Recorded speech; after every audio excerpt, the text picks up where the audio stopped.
First things first, you'll need to head over to the Barclays website, navigate to the Savings section, A circumflex Euros.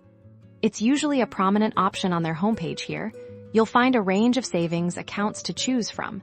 Each with different benefits and interest rates. Take a moment to compare them and select the one that best suits your financial goals.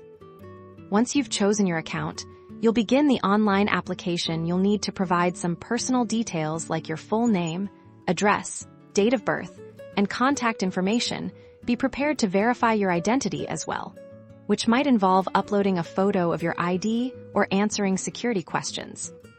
After submitting your application, Barclays will review it. If approved, you'll receive confirmation, and your new savings account will be set up. The next crucial step is funding your account. You can do this easily through a bank transfer from your existing current account, setting up a standing order, or even a direct debit. Managing your savings has never been easier with the Barclays mobile app and online banking. You can deposit funds at any time, check your balance instantly, and view your transaction history to track your progress. You'll also see how your savings are growing thanks to the interest your account earns. Remember, regular deposits and smart management are key to maximizing your savings. Explore the in-app tools and features to set savings goals, monitor your interest, and make informed decisions about your money. Congratulations! You're now on your way to a more secure financial future with your Barclays savings account.